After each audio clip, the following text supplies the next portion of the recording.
I'm Alex Barnes, and this is Summer Cult Awkward Vlog number 3. That's very awkward. Mm-hmm. I just burned my tongue. I just burned my tongue.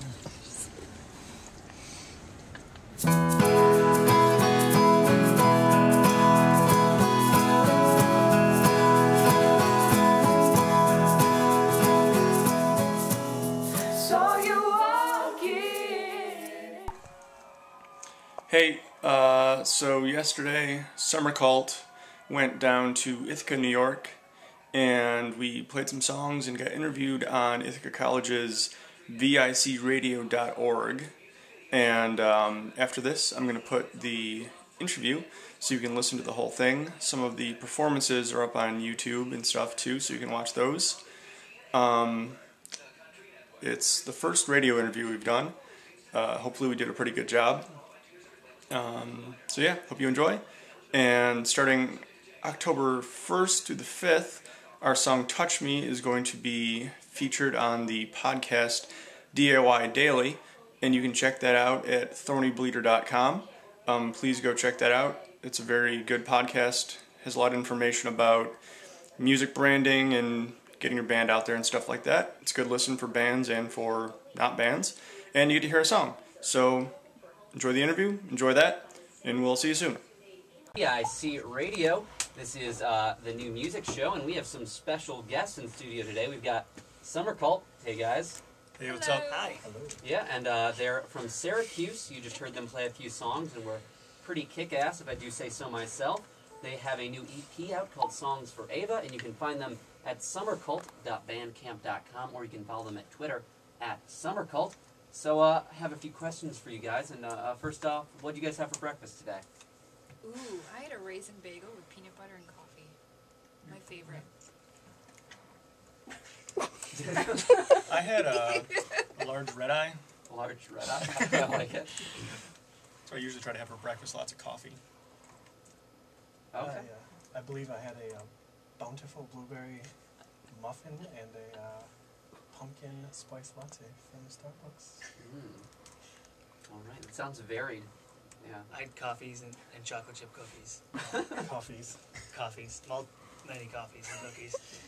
So, and a hot sausage. Right? You can count that as breakfast, maybe. So we're gonna try and treat you as superheroes here today, and we're gonna have to ask what your origin story is if we're going by that method. Well, many years ago, Krypton blew up, and oh wait, no, that wasn't us. No, that was us. This is Dylan, and Steve and I started the band with my brother a number of years ago, but I don't know. That's not him. That's not him.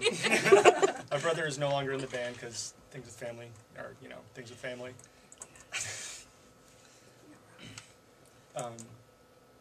And when did everyone else start getting involved? They're hired guns. So Hired guns. No, Marissa was in the band pretty much right away, and Alex joined the band in February, I think it was. I think it was November of last year. Oh, sorry. It was off by a couple of months.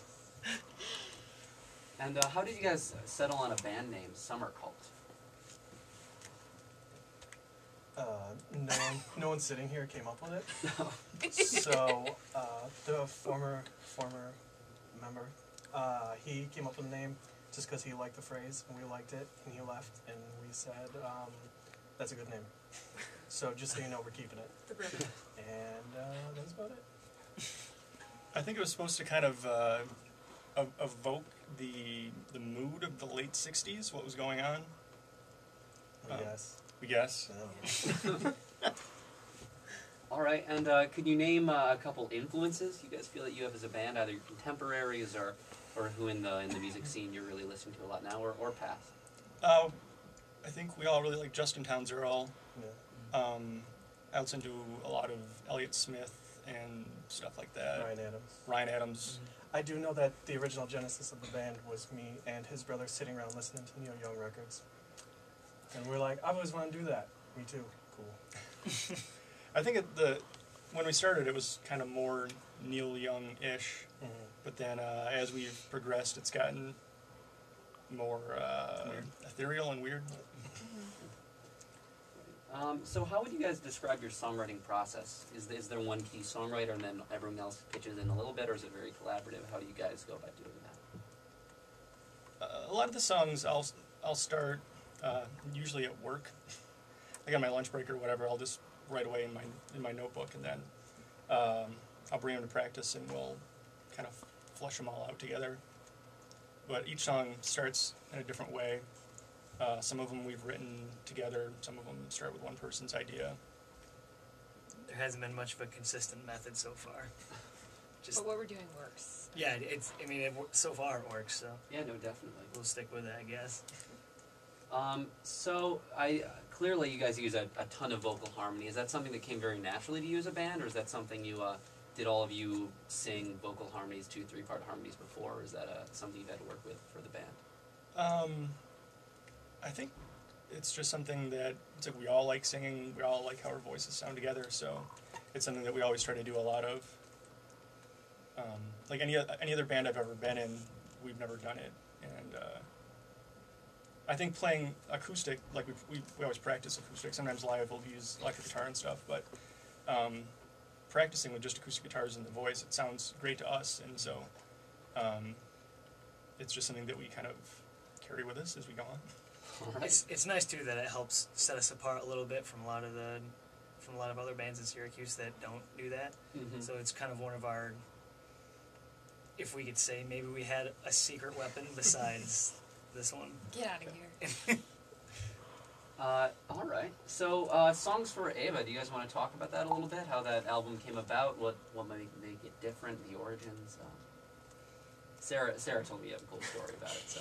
Well, didn't it start with a box of photos that Yep. Steve and Marissa found at a flea market? Yeah, Yep. I bought a box of photos off some guy at a flea market, and I kind of had to sit around for a while, and I was looking through them one time, and kind of just took a bunch I liked, set them aside. I really had no purpose for it, just they were the ones I liked, and I put them in a different pile, and there was one specifically that was just a portrait, and it's old, clearly from the 40s or 50s, and on the back of it, it just had written in pencil, Ava, and it was, which I would have to assume is her name, and that's about it. It didn't say anything else. I know nothing else about them, and I brought the pictures to Dylan to look at, and We kind of from the one picture it from the one portrait we just imagined kind of what her life may have been. It's not like a concrete story, but more just kind of an abstract vibe about what we got from the picture. Cool. So we're going to move to slightly more abstract questions now, I think. So if you guys were forced, either at gunpoint or this was just like a law or something, that you could only play one song, and that's the only song you could ever play. It could be something you wrote or a cover. What song would that be, do you think? Of our own, or? Either of your own or someone else's. It would probably be one of our songs. Yeah. Yep. Probably the second song on the EP, Ship to Sail, which we're going to play later. That's probably the funnest song I've ever played. So I think I'd stick playing that. Cool. I'm glad that's our favorite song too. So I'm glad Yeah. we got the answer we wanted. Thanks. So I'm sure you guys know, but folk, like indie folk, has definitely kind of taken off as a genre within the last 3 or 4 years. Bands like the Avett Brothers, the Decemberists got nominated for a Grammy, Bon Iver won a Grammy, things like that. Is there any reason you think that folk's becoming more and more popular? I mean, clearly you guys like it, so. I think for a number of years, people kind of forgot about folk.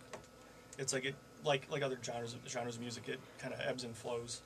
And so for a while, I don't know, people weren't really listening to folk, and so it's kind of just come back into the consciousness, and with everything that's happened sonically since the last time it was big, it's just more left field, more different now. Yeah.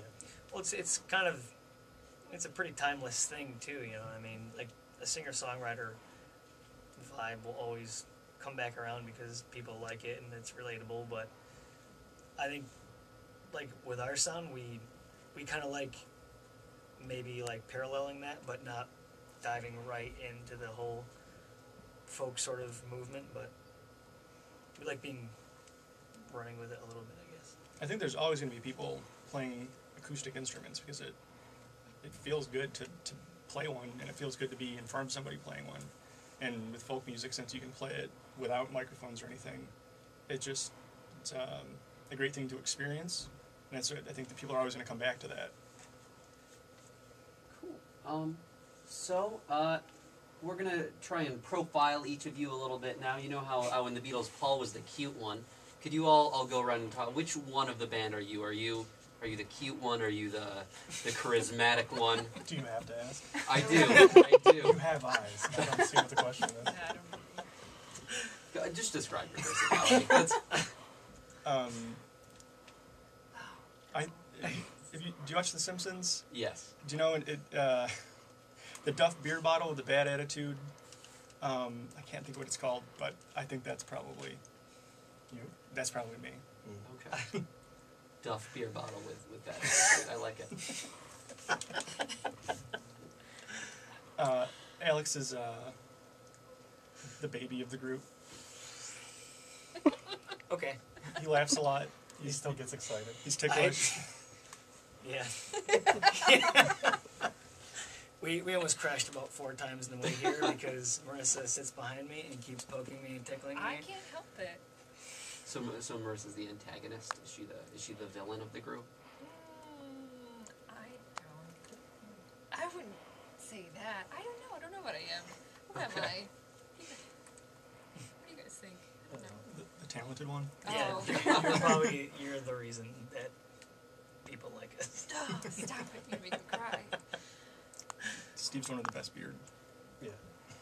Yeah, it's very nice. For those listening, you clearly can't see, but he has a fantastic beard. It's It's very beautiful, right? yeah. I'm blushing, but you can't tell. So.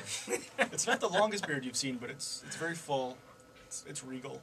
It's many different colors. It's like my Technicolor raincoat.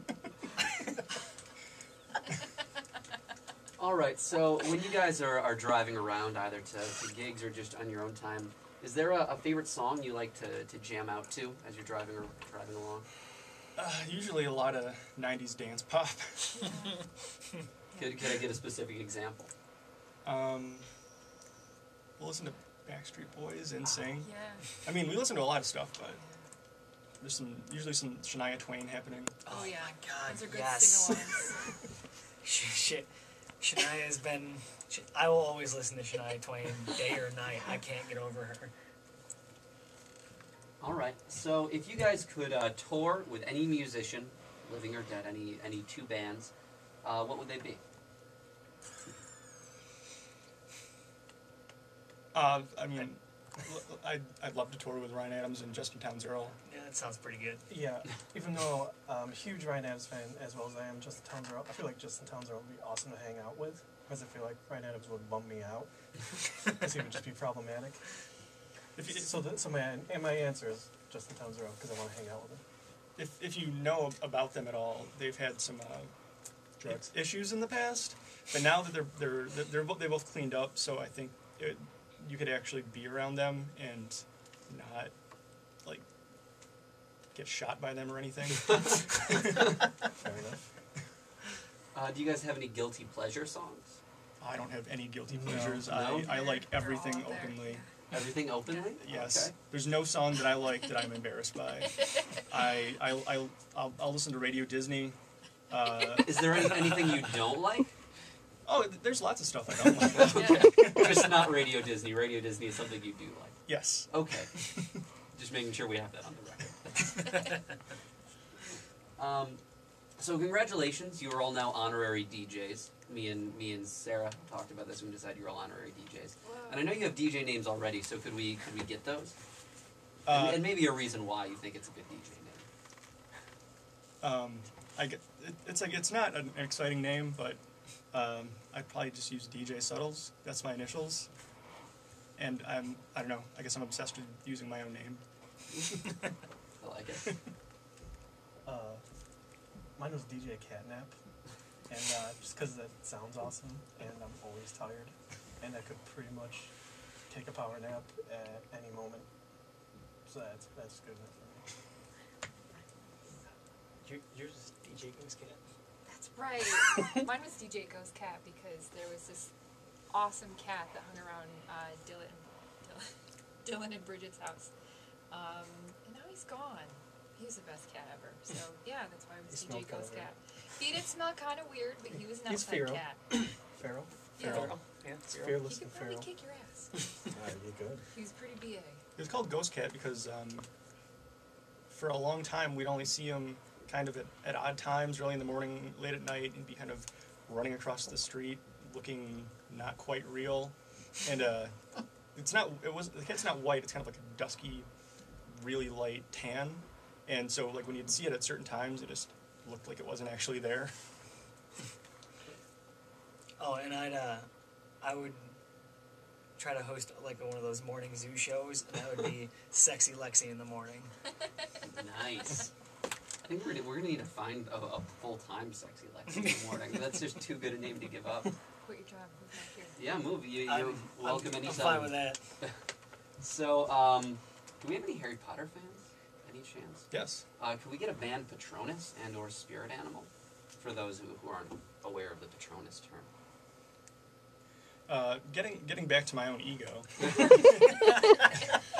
I think that I'd be my own Patronus. It's like if I was in a scary, intense situation where I may die, I would do the spell, and out of my wand would just come a silvery version of me, and I'd be like, hey, this still sucks. But then maybe that version of me could have a better one. It could be like Bruce Willis. So my Patronus is Bruce Willis. Good to know. Fair enough. Do you think that works for the whole band? Do you think your band's Patronus is you Patronusing Bruce Willis? I don't know. Yeah. This is easily the strangest answer we've ever gotten to a pretty strange question. What are you looking at me for? I guess they're okay with it.